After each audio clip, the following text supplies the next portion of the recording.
everyone, it's me, Torr. For those who don't know, I'm the creator of Fluffy, and I was actually asked by someone if I could do like a little breakdown of how I do my rigs, and I was like, you know what, it sounds like fun. Now, just a little heads up, these rigs are very outdated by just about like 2 years. It's no biggie, no biggie. They follow the same principles, so should be easy peasy. Alright, so here we have Dominic. We have his front view, his quarter front view, and his side view.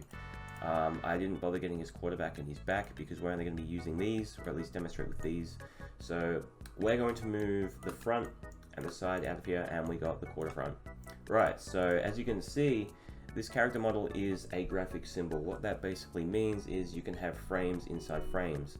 You can do the same with a movie clip, but you won't be able to get the desired effect you want.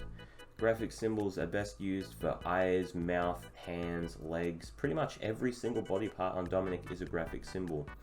So with graphic symbols, you'll notice there's a frame picker here.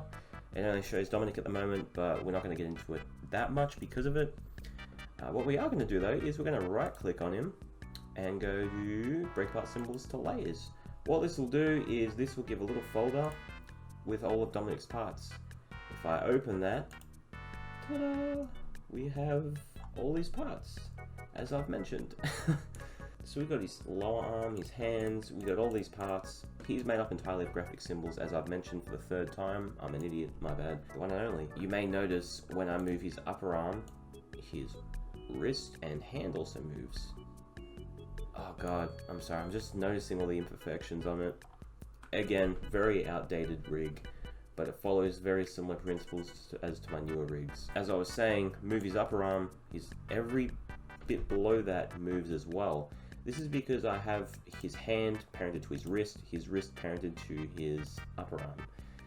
I'm just going to expand the timeline a little bit. If I show parenting view, you will see that they all connect to each other one way or another. The moving point I've chosen as the lower body.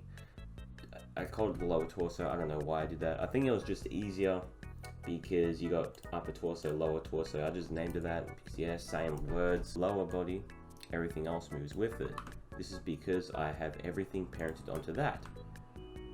So obviously, I'm not going to parent the upper arms to the lower body, which would be dumb. I want the upper arms to move with the upper body like this. So what I've done there is I've actually parented the hands to the wrist, to the upper arm, to torso. I've repeated that. Essentially just work your way up. That's the best way I can describe it. Work your way up from the rig. Okay, so the head, this one was actually the most difficult out of them all because the head is what makes the character, almost. Expression-wise, you want the character talking, he needs a mouth. You want the character to see, he needs an eye. You want him to be expressive with his eyes, you need eyebrows. One thing you may notice is if I get rid of his eyebrows, his expressions are very limited and he looks very cursed. So, you know, if he's got a neutral expression, you can't really tell what he's saying. Like, you're limited with his expressions. But if I add the eyebrows back, change the eyebrows, you get more variety, as you can see. Speaking of what I was saying before, the frame picker.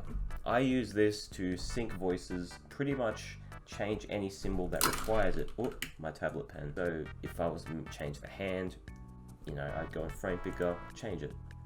Now you're probably wondering, how do I do all this while animating? Well, I'm glad you asked, even though you didn't. So what I do is, let's say I have, I'm gonna make a frame there, turn on onion skin. I'm only doing it now for this. Alright.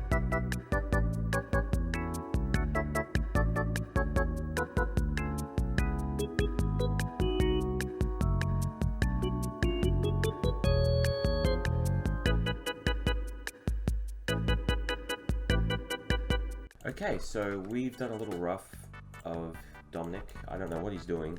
It doesn't look the best because I was just sort of doing it on the go. We're gonna, as you can see, I've made keyframes for every single body part. What I'll do next is I will right click, create classic tween, and if I just have it as it is, it looks, it's not what I'm looking for. I want a bit of like tween, you know what I mean? A little bit of tween. I think they'll go good. So we're gonna click on it again, We're going to go to Properties, Effect. I'm going to go to Ease In Out, select Quad, and you can tell, yeah, it's much more smoother. What I at least like to do is I right click, convert to frame to frame animation, keyframe every other frame. So this will turn it back, or at least some of it.